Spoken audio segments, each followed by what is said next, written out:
What's up everyone, Ghulam Ahmed, Gene Activated. Today we're going to talk about a very hot topic that again everybody's asking me about because people are confused. Okay, the fitness industry right now, it's so massive, it's such a big trend that there's so much information out there that, you know, people like you and I, well, not myself, but people like you and everybody else that's in the fitness industry that is not an expert, that is just trying to do, you know, lose weight or gain weight, is everybody gets confused because some people say do this, other people say do this, some people say this works, other people say this doesn't work, this research is saying this, that research is saying completely opposite of what that research is saying. You know, there's lots of quick fixes. Some people say take this detox, go on this diet, go on that diet. You know, there's so many different diets right now. What is the best fat loss diet? So that is the topic that I was going to cover today because I'm getting so many questions about it. And the answer is they all work, to be honest, right? So, you know, there's different diets. For example, right now a big diet that's, you know, a big trend is the ketogenic diet, the keto diet. You know, everybody's on the keto wave, and I'm gonna do a video on that as well and what my thoughts are about the ketogenic diet. Then there's the, you know, the intermittent fasting. Okay, there's the paleo, low carb, high protein, low protein, right? There's vegan diets. There's hundreds and hundreds of different types of diets depending on what it is that you're looking for. But the main point is they all work simply because in order for them to work, in order for any diet to work, you have to be able to follow it consistently. I don't care what diet you do, as long as you just follow it for a good amount of time, 6 months to a year, you are going to see results. Because every diet should be based on, if you're getting the right one or from the right person, from the right coach, it should be based on a calorie deficit. If the diet is on a calorie deficit, you are going to lose weight as long as you remain consistent with that diet. Okay, so I've explained it in previous videos. You can check out my other fat loss videos in terms of, you know, what is a calorie deficit and how to calculate one and what to do with it. But as long as, again, you're in a calorie deficit, you are going to lose weight. So it doesn't matter what diet you're going to follow.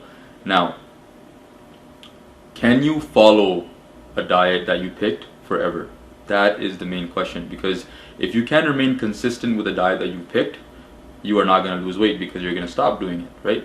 So calorie deficits in a nutshell is whatever it is that you're eating right now, your maintenance calories, you are decreasing that by a certain number amount. Usually we go with 500 as an easy ballpark because that will allow you to lose 1 pound in a week, because 3,500 calories is equal to 1 pound, and in exactly 7 days, 500 times 7 is equal to 3,500, you will lose 1 pound. So that is a nutshell. So any diet that's making you do that, you are going to lose weight. Now, having said that, you also want to make sure that you're having adequate protein, okay, so that you don't lose your muscle mass at the same time. Now, see, everybody has a different lifestyle. Depending on what lifestyle fits you, you should go with that type of diet. Now, the ketogenic diet right now is a big trend, and if that fits your lifestyle, great. Do the ketogenic diet. But can you maintain a high fat, low carb, medium protein diet for the rest of your life? If you can, great. Power to you, do the ketogenic diet. Now, intermittent fasting is another one. For example, are you a really busy person? Are you a business owner? Are you a CEO? Are you so busy in your lifestyle that from the morning that the time that you wake up to the time you come home at nighttime, you don't even remember where the time goes by and you didn't eat a single thing in the day? If that's you, intermittent fasting diet will work really well, because you have a 4-hour window in which you're going to have to, you know, eat your food, and then the rest of the time you don't have to worry about your food, right? You can continue doing your work. So in that sense, that works. Paleo, same thing, you know, high carb, depending on whatever your goal is, the diet will work around it as long as you can maintain it. Now, if I give you a diet and, you know, there's something in it that you can't eat, that you don't want to eat, or your trainer gives you a diet like that, and you can't physically eat it, you have an allergic reaction to it, whatever, if you can't actually maintain and do that diet, then that diet is useless for you, right? So you have to be able to find a diet and build a diet, you better yet build a diet, which I'll teach you how to do, for yourself, something that you can maintain and continue to do for the rest of your life. Because at the end of the day, what is the point? Now, take the scenario. You're, I don't know, 200 pounds, okay? And you want to be 150 pounds. Now, if, for example, I make you lose the 50 pounds and now you're 150 pounds through X diet, you hated it, you dreaded it, you were going crazy, you were getting into fights, you were cranky because it was a low carb diet, whatever, it was too high of a fat diet, and you were having hormone imbalances, whatever it is, you were dying at work, but you ended up doing it somehow, killing yourself. Now you finally lost the weight and you look good. Now what? Right? What's next? How are you gonna maintain that now? If you have not changed your lifestyle and the diet that you have picked and designed and have been using, if it has not fit into your lifestyle, you're gonna quickly gain all those 50 pounds back, because you're gonna revert back to your old lifestyle and your old eating habits and your old diet, whatever that was that you've made, right? So again, back to my point, you have to be able to do this diet for the rest of your life. If you can't, you might lose the weight to the diet, but then if you can't maintain that diet, it's all useless, because then there's nothing worse than losing the weight, okay, doing all the hard work, and then gaining it all back. Which, for most obese people, the relapse rate is 95%. That's ridiculous. That's really, really high. So for most of you that are going to lose a lot of weight, the chances of you gaining it all back is 95%, okay? That's a simple chemistry of your fat cells, because if you have changed your chemistry of your fat cells because of being obese for various years, now your fat cell chemistry has changed. It's going to want to go back to its previous chemistry, which is going to be when you were obese. So it's always going to want to revert you back up until you held it for long enough and tell it, no, I'm going to stay here. So that's the idea when it comes to which diet to follow, what is the best one for you. Now, my recommendation is that you want to design it kind of yourself, right? The way I like to do it is you have to find out what your maintenance calories are, right? How to do that, there's a few ways, but forget about that. What you should do is, I just want you to do this. Start taking note of what is it that you're eating, okay? And start to understand that this is going to take time and that you have time. Everybody wants a quick fix, everybody wants to lose weight fast. Okay, Tika, you're going to lose weight fast, then what? How are you going to maintain it if you haven't learned the process to actually keep it off, right? There's no point in doing that. So what you have to do is first understand that it's going to take time and it's going to be a lifestyle change. A lifestyle change does not happen over a few weeks or months. It takes a year or 2 years, 3 years, and then you're comfortable with it. So give yourself that kind of time. Don't start with really high expectations and set yourself up for failure. Instead, set yourself up on a platform where you are successful. Set yourself up for success. To do that, you have to start small, okay? So the first thing I recommend is, what I want people to do is, for the first week, I just want them to observe. Just when you're starting your fat loss journey, just observe what is it that you're eating, right? In your week, in your day, just think about what choices you are making to eat, and pick and choose where you're eating that muffin, that cookie, that chocolate bar, those chips, that ice cream, whatever it is that that you're eating that you should not really be eating, and just take note of it. Okay, I should not have ate that, but that's okay. It's okay. The first week is fine.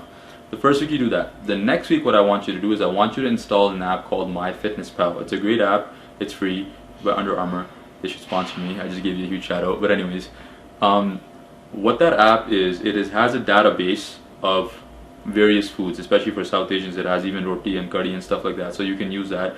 But you can now start, whatever it is that you're eating every single day, start typing it in and logging it in that app.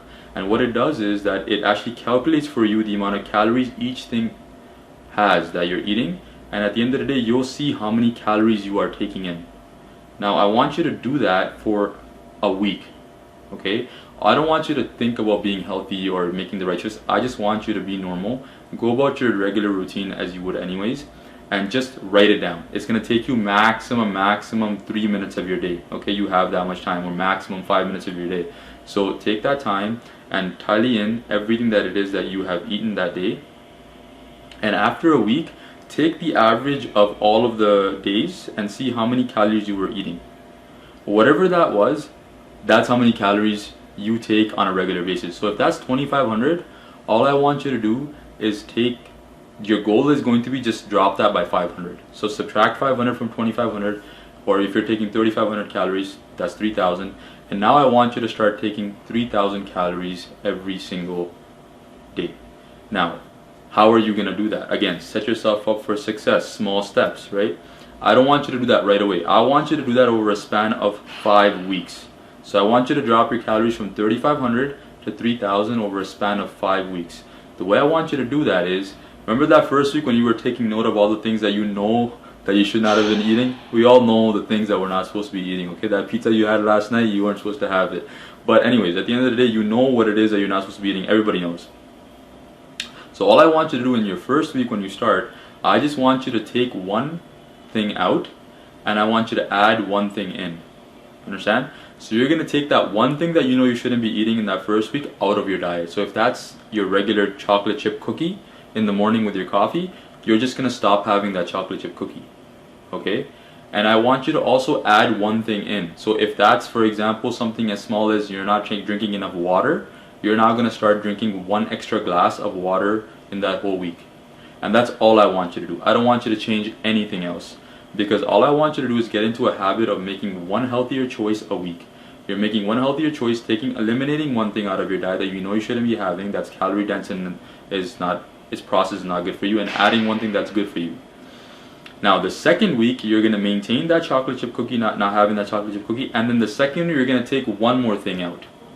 And you're going to add one more thing, and that's good. That could be eating an apple a day, or eating one more vegetable or one more fruit every single day. Now that's your second week. The third thing you're going to do, take one more thing out and add one more thing in, right? And the fourth week, same thing, and the fifth week, same thing. If you, by the time you've hit 5 weeks, you've taken 5 things out that you're not supposed to be eating, now that's going to be roughly around 500 calories. Probably even more, because everything that you have taken out, it must be really, really calorie dense. It's not going to be anything less than 100 calories. So I'm giving you the benefit of the doubt. So that's going to be at least minimum 500, maximum to 1,000 calories that you now have just eliminated from your diet. And you've added low calorie good things like fruits and vegetables into your diet, which are going to give you the vitamins and the minerals and the antioxidants that you need to function optimally. Okay, so see how easy that was? Now that's taken so far you're at 6 weeks. Seems like a long time, but you've made a good transition. It's been easy and you've been setting yourself up for success. It's not like a crash diet and you just can't do it. You followed it for a week and then you've given up and gone back to your old lifestyle. Now that you've done that, now you're at 3,000 calories. But you've controlled it all yourself. You see how that was? You see what I did there? You made all the decisions and it's something that you can now maintain. Now what you're going to do is you're going to continue on that journey to get down to about 2,000 calories, and every week you're going to add something and take something out. So now you're going to have a way to play around with it and learn a little bit and do a little bit of research, what's good, what's not good. At the same time, now I want you to start worrying about your protein intake. I want you to make sure that you're actually taking in enough protein every single day. The main basis, the main ballpark for that is you're going to take your weight in pounds, and that's how many grams of protein you want to take in every day. Okay, so now the two things that I want you to hit is your calories should be whatever your calories were, 500 less, and keep going less and less if you feel like so. And your protein intake is on point. So now you're probably around 2 to 3 months in, and now you've gotten a hang of it. And now it's something that you like doing and you've actually been able to maintain, and you can continue to do that because you made all the decisions yourself for the rest of your life. And you can obviously keep experimenting, you can add things, you can take things out because you have an understanding of food and you have a good relationship with food. You know exactly what is in the food, how many calories are in it, what's the protein content, what's the carb content, what's the fat content. I'm going to explain carbs, fats, and proteins in a different video as well, so stay tuned for that. But that's the main idea. That is how I would go about going about a diet before I get into doing any of these specific diets that everybody's on these days. Now, I hope that was helpful, guys. If you're new to the channel, make sure you guys subscribe. And if you're a follower, I just want to thank you, and I would love your feedback and support, and let me know if this was helpful, and if you would like any future topic covered, please comment in the section below and I'll do my best to get back to you on that. Guys, please follow me on Facebook, Instagram, and Twitter. I post different types of information on that and different types of posts, so you'll find great value there as well. And I really hope to see you guys next time. Take care.